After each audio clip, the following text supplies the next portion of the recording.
കുഴപ്പമില്ലാത്ത സ്വർണമായി മാറ്റാനാണ്.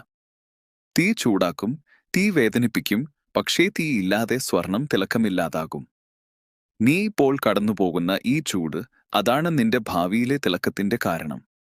നീ ഇപ്പോൾ കാണുന്നത് വേദനയായിരിക്കും, പക്ഷേ ഞാൻ പറയട്ടെ, അത് ഒരു പുസ്തകത്തിന്റെ ഇടക്കാല പേജാണ് മാത്രം. കഥ ഇതുവരെ അവസാനിച്ചിട്ടില്ല. ഞാൻ എഴുതുന്നത് അവസാന പേജ് വരെ നീ കാണും. നീ ഇപ്പോൾ കണ്ണുനീർ കാണുന്ന പേജുകൾ ഒരിക്കൽ ചിരിയാകുന്ന പേജുകളായി മാറും. നീ ഇപ്പോൾ വിങ്ങുന്ന വാക്കുകൾ നാളെ സാക്ഷ്യങ്ങളായിരിക്കും.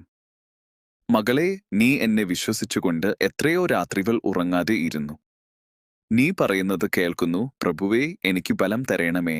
അതേ നിമിഷം തന്നെ ഞാൻ നിന്റെ ഹൃദയത്തിലേക്ക് ശക്തി ഒഴുക്കുന്നു.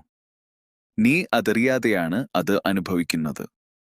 അതാണ് കാരണം നീ പൂർണ്ണമായും തളരാതെ ഇപ്പോഴും നിലനിൽക്കുന്നത്. നിന്റെ ശരീരം ദുഃഖത്തിൽ വീണാലും നിന്റെ ആത്മാവിൽ ഞാൻ ജീവിക്കുന്നു. ഞാൻ നിന്നെ അകത്തുനിന്ന് നിലനിർത്തുന്നു. നീ ഒരിക്കൽ ഇതെല്ലാം മനസ്സിലാക്കുമ്പോൾ നീ പറയും, എന്റെ ദൈവം എല്ലായ്പ്പോഴും നല്ലവനായിരുന്നു. നിന്റെ കഠിനതയുടെ കാലം നിനക്ക് ഇപ്പോൾ നീണ്ടു തോന്നുന്നുണ്ട്. പക്ഷേ മകനെ, ഞാൻ പറയുന്നു, അതിനൊരു അളവുണ്ട്. അതിനുശേഷം നിനക്ക്